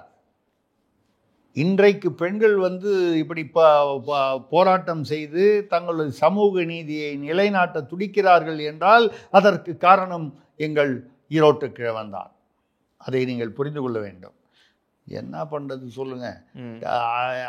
அதாவது ஆண்கள் டாஸ்மாகில் போய் கெட்டு போகிறாங்கிறதுக்காக தான் வந்து நைஸாக வந்து இலவச பஸ்ஸு கொடுக்குறேன், 1000 ரூபா கொடுக்குறேன்னு சொன்னாங்க. இப்போ இந்த 1000 ரூபாயை வாங்கி வீட்டில் இருக்கிற புருஷனோ பையனோ வந்து எடுத்துக்கிட்டு போய் டாஸ்மாக் மட்டை போட்டுருவான்னு இல்லாமல் பெண்களே போய் வந்து அப்படி மட்டையாயிடுவாங்கன்னா வாழ்க்கை தமிழ்நாடு. சார், இன்னொரு கேள்வி, கிளை கேள்வி. இங்கேயாச்சும் கூட 10 ரூபா வச்சு விற்பாங்களா, இல்லை அது ஒரிஜினல் ரேட்டுக்கா? இல்லைங்க, இதில் ஆண் பெண் சமூக நீதினு சொல்லியாச்சுன்னா ஆண் பெண்குள்ள வித்தியாசப்படுத்தலாமா? இங்கேயும் 10 ரூபாய் எக்ஸ்ட்ரா தான். 10 ரூபாய் எக்ஸ்ட்ராங்கிறது வந்து பொதுவானது.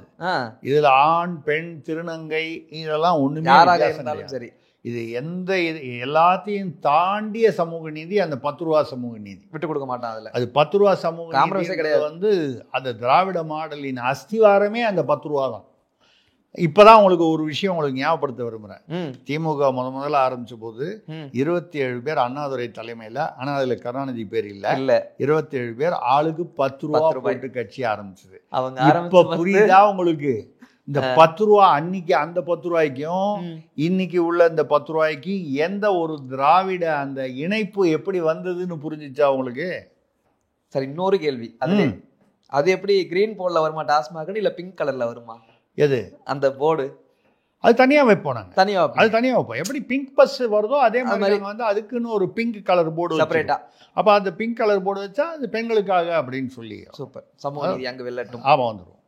கடைசி கேள்வியாக நெல்லையிலிருந்து தேசிங் என்ற ஒருத்தர் கேட்டிருக்காரு, கீழடியில் கோவில் பற்றி எதுவுமே இல்லை, திமுகவை பொறுத்தவரை கடவுளே இல்லை, முருகனை வைத்து அரசியல் செய்கிறார்கள் என்கிறாரே அறநிலையத்துறை அமைச்சர் சேகர் பாபு.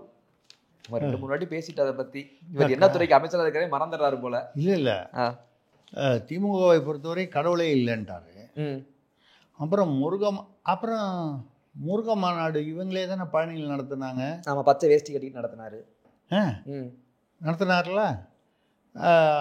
அப்போ வந்து கீழடி ஆராய்ச்சியில் கோயிலே இல்லை, அப்படி கோயிலை பற்றி குறிப்புகள் இல்லை, அதற்கான ஆதாரங்கள் இல்லை. ஏங்க ஒரு இடத்துல ஆதாரங்கள் கிடைக்கலன்றதுனால கோயிலே இல்லைன்னு அர்த்தமாயிடுமா?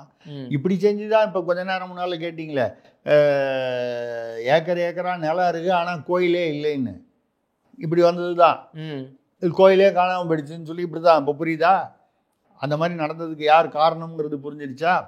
இப்போ எனக்கு என்ன புரியலன்னா, சேகர்பாபு அவர்கள் அறநிலையத்துறை அமைச்சர், இவர் தான் வந்து பழனியில் முருக மாநாடு நடத்தினார். அதுக்கப்புறம் ஏதோ ஒரு கோயிலுக்கு காவடி எடுத்துகிட்டு போனார். அதுக்கப்புறம் சபரிமலைக்கு அடிக்கடி போய் கும்பிட்டுட்டு வராரு. நெத்தியில் விபூதி சந்தனம்லாம் எடுத்துக்கிட்டாரு. காவி வேட்டி கட்டிக்கிறார். அவர் ஒன்றும் பாஜக இல்லை. காவினா பாஜக நீங்கள் எடுத்துடக்கூடாது. அது காவி வேட்டி கட்டிருக்காரு. ஆனால் திமுகவை பொறுத்தவரை கடவுளே இல்லைன்னு சொல்கிறாரு. அப்போது நம்ம வந்து புதிய பறவையில் சரோஜா தேவி கேட்குற மாதிரி தான் கேட்கணும். அத்தனையும் நடிப்பா கோபால்? காவி வேட்டி கட்டினது, நெத்தியில் திருநீர் சந்தனம் பூசுறது, காவடி எடுத்தது, சபரிமலைக்கு போகிறது, அவ்வளவு நடிப்பா? அதான் கடவுளே இல்லைன்னு திமுக சொல்லுது. கீழடியில் வேற தேடி பார்த்துருக்காங்க, கோயிலுக்கு ஏதாவது ஆதாரங்கள் இருந்ததான்னு. இப்போ வந்து கீழடியில் வந்து உண்மையிலேயே வந்து இந்த முதுமக்கள் தாழின்னு சொல்லுவாங்க. ஒரு காலத்தில் வந்து இறந்து போனவர்களை வந்து ஒரு தாழி மாதிரி வச்சு அதில் வச்சு புதைச்சிடுவாங்க, முதுமக்கள் தாழி. சப்போஸ் அது கிடைக்கலாம், கிடைக்காமல் இருக்கலாம். அது கிடைக்கலங்கிறதுனால கீழடியில் வந்து 5000 வருஷத்துக்கு முன்னால் இருந்தவங்களாம் இன்னும் உயிரோடு இருக்கான்னு அர்த்தமா? அங்கே தான் முதுமக்கள் தாழியே கிடைக்கலையே, அப்போ அவெல்லாம் இன்னும் இருக்கான்னு அர்த்தமா? இல்லை, அதாவது சொல்கிறதுல ஏதாவது ஒரு லாஜிக் இருக்கணும். இதெல்லாம் சரி, ஒரு அறநிலையத்துறையாக இருந்துக்கிட்டு எல்லாம் 3000 கும்பாபிஷேகங்கள் செய்திருக்கிறோம், 3500 செய்திருக்கிறோம், இப்படிலாம் பேசுகிறீங்களே, அத்தனையும் நடிப்பா கோபால்? இப்படி நடித்து ஏமாத்துறீங்களே, நியாயமா அப்படின்னு கேட்குறத தவிர நமக்கு வேறு ஒன்றும் தோணலை. சரி, ரைட்டு. அவர்கள் வந்து நம்ம தான், இது வந்து அவர்களை பொறுத்தவரை இது வந்து வேஷம்தான், இது நாடக மேடை தான். நம்ம தான் வழக்கமாக சொல்லுது தானே. இது இவர்களை பொறுத்தவரை இது வந்து அரசியல் என்பது ஒரு நாடக மேடை. அவர்கள் வந்து அப்பப்போ தேவைப்படும் போது நடித்து விட்டு செல்வார்கள், அவ்வளோதான். ஓகே சார், மக்களுடைய கேள்விகள் எல்லாம் முடிஞ்சிருச்சு. இந்த வாரம் காதோடு இப்போதான் நம்ம முருக மாநாட்டை பற்றி பேசணும் இல்லையா? முருகர் கையில் என்ன வச்சுருப்பாரு? வேல். வேல் வேல். கரெக்டாக சொல்லிட்டீங்க, நல்லா சொல்லிட்டீங்க, கரெக்டாக சொல்லிட்டீங்க. வேல். கோயிலை பூஜை பண்ணும்போது சத்தம் வருமே, ஏதோ இந்த பூசாரி கையில் வச்சு அடிப்பாரு, பெல் பெல், மணி மணி. அது ரைட், இது பேர் மறந்து போச்சு எனக்கு. ரைட். நான் தமிழில் சொன்னால் நேரடியாக லிங்க் பண்ணிடுவாங்கன்னு தான் இங்கிலீஷில் சொன்னேன். இல்லை ரைட்டு. முருகர் கையில் வேல் வச்சுருப்பாரு, பூஜை பண்ணும்போது மணி அடிக்கும். இவ்வளோதான், இது ரெண்டும். நம்ம ஒன்றும் நீங்கள் ஒன்றும் இதையும் அதையும் சம்மந்தப்படுத்தி நீங்கள் ஒன்றும் நினச்சி பார்க்க மாநாட்டுக்காக சொன்னோம். ஆமாம், இது வந்து அது ஒரு முருகன் மாநாடு வந்ததுனால அந்த ஞாபகத்தில் சொன்னோம். இவர் வந்து கொஞ்ச நாளைக்கு முன்னால் வந்து பார்த்தீங்கன்னா ஒரு கல்லூரி, அவருடைய பகுதியில் இருக்கக்கூடிய கல்லூரி, இப்போ வந்து அது அந்த அந்த அந்த கல்லூரி இருக்கக்கூடிய பகுதி வந்து இப்போ பேப்பர் விழுந்துருச்சுங்க. இருங்க, நான் இப்போ எப்படி எடுத்தேன்? குனிஞ்சு எடுத்திருக்கீங்க. அதாவது குனிஞ்சு எடுத்திருக்கேன், சரிங்களா? அது மாதிரி ஏதோ ஒரு குனியிற பகுதின்னு வச்சுங்க. சரி. எங்கே? அங்கே கொங்குல. ஆமாம். அது குனியக்கூடிய ஊர். அப்புறம் கேட்டால் நீங்கள் வந்து குனியமுத்தூரா சார்னு என்ன சந்தேகம் கேட்பீங்க. இதெல்லாம் எதுக்கு வம்பு, நான் பதில் சொல்ல மாட்டேன், எனக்கு தெரியாது, எனக்கு தெரியாது, நான் சொல்ல மாட்டேன். அங்கே ஒரு கல்லூரி, அதில் யாரோ ஒரு வயதானவர் வந்து கல்லூரியுடைய முதலாளி இருந்தார். இப்போ அங்கே வந்து ஒரு அம்மா ஸ்டெனோகிராஃபராக சேர்றாங்க. அந்த அம்மா பேரில் வந்து ஒரு வாசம் வரும், ஒரு பூ அப்படிங்கிற பூவுடைய இந்த மாதிரி ஒரு இன்னொரு பேருன்னு வச்சுங்களேன். ஆமாம், பூன்னு வச்சுக்கலாம், கண்ணுன்னு வச்சுக்கலாம், ஏதோ ஒன்று, கண்ணுக்குள்ளே இருக்கக்கூடிய விழின்னு வச்சுக்கலாம், ஏதோ ஒன்று, அந்த மாதிரி ஒரு அம்மா. அவங்க ஸ்டெனோகிராஃபராக சேர்ந்து கொஞ்ச நாளைக்கெல்லாம் வந்து அந்த வயசானவர் வந்து முதலாளி வந்து நோய்வாய்ப்பட்டு இறந்து போயிட்டார். எப்படி நோய்வாய்ப்பட்டார், ஏன், அதெல்லாம் நமக்கு தெரியாது, இறந்து போயிட்டார் அப்படிங்கிறது. அப்போது அந்த கல்லூரியை மெதுவாக ஏற்கனவே ஸ்டெனோகிராஃபராக இருந்த இந்த அம்மா பேரில் அவர் எங்கேயோ எழுதி வச்சுருக்காரு. ஒரு பாசத்தினால எழுதி வச்சார். நீங்கள் ஒன்றும் அந்த இடத்துல தப்பாக ஒன்றும் எடுத்துக்கூடாது. ஒரு பாசத்தினால, ஒரு பாசம் இருக்கக்கூடாதா? நம்மகிட்ட ஒரு பணியாளர்னா ஒரு பாசம் இருக்கலாம் இல்லையா? அந்த பாசத்தினால அவங்க பேரில் ஏதோ எழுதி வச்சுருக்காரு. அவங்க அந்த கல்லூரிக்கு முதலாளி ஆகிட்டாங்க. அந்த பெரியவருடைய குடும்பம் இல்லை, அவங்கள விட்டு தள்ளுங்க, அவங்க என்ன, அவங்கள விட்டுருங்க, இவங்க முதலாளி ஆகிட்டாங்க. இந்த வேல் இருக்காரே, அவர் தான் வந்து ரொம்ப வருஷமாக மெயின்டைன் பண்ணிட்டு இருந்தார் அந்த கல்லூரியை. நீங்கள் பாட்டில் ஏதோ ஒரு மாதிரியாக எக்ஸ்பிரஷன் கொடுக்குறீங்க. அவர் தான் வந்து நீங்கள் ஏதோ அந்த சொப்பன சுந்தரி கதை மாதிரி ஏதாவது, நான் ஒன்றும் சொல்லலை, மெயின்டைன் பண்ணிட்டு இருந்தாருன்னு சொல்றது கல்லூரியை மெயின்டைன் பண்ணிட்டு இருந்தார். சரிங்களா? எனக்கு வேற பக்கு இருக்குது. கல்லூரியை மெயின்டைன் பண்ணிட்டு இருந்தார். அது ஏதோ ஒரு இது இருந்தது. டெய்லி அங்கே வாக்கிங் கூட போவார். வாக்கிங் போகிறதே அந்த கல்லூரியில் போனால் தானே, போகும்போது அப்படி போகும்போது ஒரு நல்ல மூடில் போகலாம் அப்படிங்கிறதுக்காக அந்த கல்லூரியில் போவார். இப்போது நடுவில் இவங்களுக்குள்ளே வந்து பிரச்சனை வந்துடுச்சு. ஏதோ ஒரு பிரச்சனை, அது என்ன பிரச்சனைன்னு தெரில. இந்த பிரச்சனை வந்ததுனால இவங்களுக்குள்ள அந்த நட்பில் வந்து விரிசல் வந்ததுக்கப்புறம் அந்த அம்மா என்ன பண்ணிடுச்சு, அந்த கல்லூரியுடைய இப்போ வந்து ஓனர் இல்லையா, முதலாளி அம்மா, கம்ப்ளீட்டாக அந்த வேல் பக்கத்தை ஒதுக்கிட்டு அவங்க பேரில் வரா மாதிரியே, அவங்க வந்து அவங்க பேரில் பூ வரா மாதிரி, பூ பேரில் ஒரு கட்சி இருக்குது, தடாகத்தில் பூக்கக்கூடிய ஒரு கட்சி. சரி, அந்த கட்சி, அந்த கட்சிக்கு அடிப்படையாக இருக்கக்கூடிய ஒரு இயக்கம், ஒரு சமுதாய இயக்கம், அந்த பக்கம் நெருங்கிட்டாங்க, அவங்களுக்கு க்ளோஸ் ஆகிட்டாங்க. அவங்க ஆட்கள்லாம் வந்து மேனேஜ்மெண்ட்டுக்குள்ளே வந்து உட்காந்துட்டாங்க. வேலை உள்ளேயே விடுறதில்லை. இத்தனைக்கும் வேல் வந்து முன்னாள். ஆமாம், சரிங்களா? இவர் உள்ளேயே விடுறதில்லை. அவங்க ஏன்னா அவங்களுக்குன்னு ஒரு பவர் இருக்குல்ல, இது வந்து நடந்து போச்சு. இப்போ வந்து இது ஒரு பக்கம், இது ஒரு தனிப்பட்ட விஷயம், இது வந்து அரசியலுக்கு சம்மந்தம் இல்லாத விஷயம். இப்போ அவர் வந்து யார் போய் கேட்டாலும் அந்த காலேஜில் ஒரு சீட்டு வேணுங்கன்னு கேட்டால் கூட அந்த காலேஜை பற்றி என்கிட்ட அந்த பேரே என்கிட்ட சொல்லாதீங்க அப்படின்னு கோவப்படுற அளவுக்கு அந்த விலகல் விரிசல் வந்துடுச்சு. இப்போ இந்த அம்மா என்ன பண்ணுச்சு, இங்கே வந்து நம்ம தமிழ்நாட்டு அரசியலுக்கு வந்துடுறோம். அதிமுக பாஜக கூட்டணி, இந்த கூட்டணி வரும்போது இதில் இப்போ உடனே வந்து அவங்கள சேர்க்கலாமா இவங்கள சேர்க்கலாமான்னு அதிமுகவில் ஒரு பக்கம் பேசிகிட்டு இருக்காங்க. 2 துணை முதல்வர், விஜய் வந்தால் ஒரு துணை முதல்வர், அப்புறம் வந்து திருமாவளவனுக்கும் துணை முதல்வர். நம்ம 2 பேரும் கூட ட்ரை பண்ணலான்னு நினைக்கிறேன். ஆமாம் சார், துணை முதல்வர்.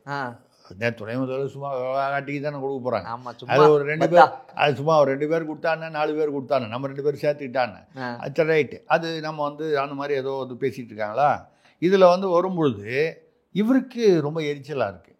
ஏற்கனவே வந்து அந்த கட்சியில் அவரை இப்போ இருக்கிற தலைவர் வந்து அவரை கொஞ்சம் மெதுவாக டம்மி பண்ணிவிட்டு, நம்ம தான் கட்சியை கண்ட்ரோலுக்கு எடுக்கணும், நமக்கு பின்னால் ஒரு 22 எம்எல்ஏ இருக்கான், அவருக்கு அவ்வளோ பெரிய இது கிடையாது, எல்லா வசதிகளும் நமக்கு தான் இருக்குது, அவரை விட நமக்கு அதிகமாக இருக்குது, கட்சி தலைவரை விட நம்பர் 2ஆக இருக்கக்கூடிய நமக்கு வந்து அதிகமாக இருக்குது, வாய்ப்பு வசதிகள்லாம் இருக்குது, நம்ம தான் வந்து என்னைக்காவதாக இருந்தாலும் துணை முதல்வராகணும், நம்ம அடுத்த முதல்வர் அப்படிங்கிற கணக்கில் இவர் அதை நோக்கி போய் கொண்டிருக்கிறார்.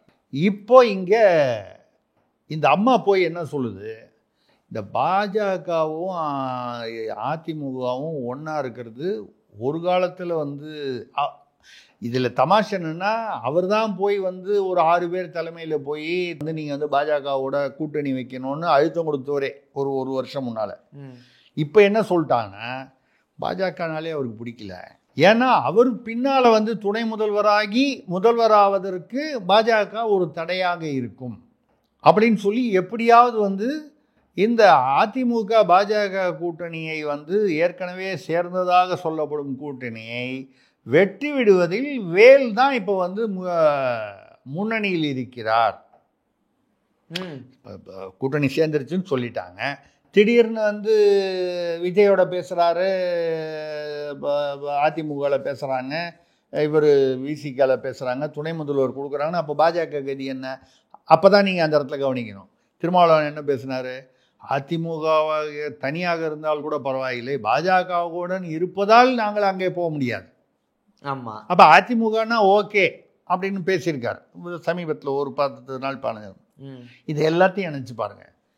ஒரு காலத்தில் பாஜக கூட்டணி வர வேண்டும் என்று தலைவரிடம் போய் அழுத்தம் கொடுத்தவர் இப்பொழுது பாஜகவை வந்து கூட்டணியிலிருந்து தேர்தலுக்கு முன்னால் எப்படியாவது வெட்டி விட்டு விட வேண்டும், வேறு விதமான கூட்டணி ஏதாவது அமைக்கணும், அப்படி அமைச்சாதான் தன்னுடைய அரசியல் எதிர்காலம் நல்லபடியாக இருக்கும் என்று இவர் வந்து பாஜகவிற்கு எதிராக செயல்படுகிறார்.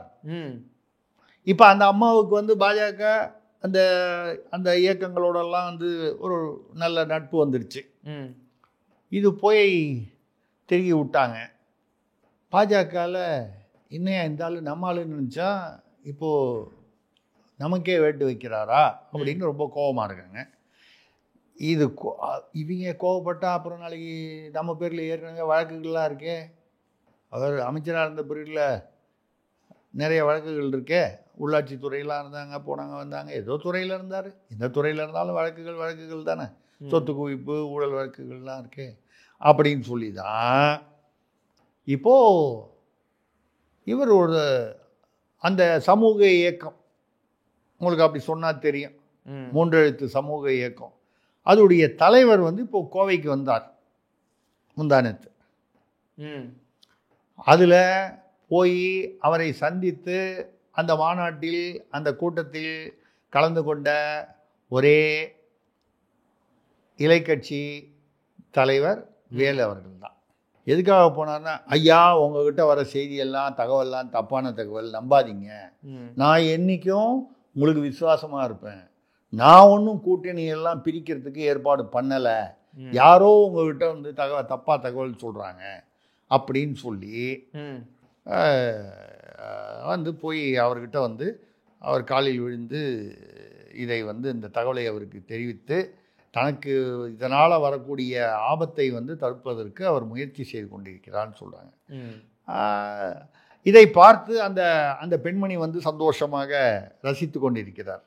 அந்த சமயத்தில் ஒரு மியூசிக் போட்டால் எப்படி இருக்கும் தெரியுமா? ஒரு பெண்மணி வந்து அப்படி ரசிச்சுட்டு இருக்காங்க. பூவிழி வாசலில் யார் அடி வந்தது கிளியே கிளியே, எப்படி பூவிழி வாசலில் யார் அடி வந்தது கிளியே கிளியே அப்படின்ற மாதிரி ஒரு பாட்டு சத்தம் கேட்குதான். அந்த அம்மா வந்து சந்தோஷமாக ரசிச்சுட்டு இருக்காங்களா, ஏன்னா கோத்து விட்டாங்கல்ல. ஆமாம், இப்போ ஒரு டென்ஷனில் இருக்காராம். இப்போ அங்கே பாஜக மேலிடத்துலேருந்து இவரை வந்து ஒரு சந்தேகத்துடனே பார்க்கிறார்கள். இந்த ஆள் செஞ்சாலும் செஞ்சிருப்பாங்கிற மாதிரி ஒரு இதில் இருக்குது. இது ஒரு பிரச்சனையில் இருக்குன்னு நமக்கு வந்து காதோடு அதுதான் பார்க்கலாம். மறுபடியும் சார், நேர்களுடைய பல்வேறு கேள்விகளுக்கு பதில் அமைக்கிறோம். நன்றி சார். அடுத்த நேர்காணலில் சந்திப்போம். வணக்கம்.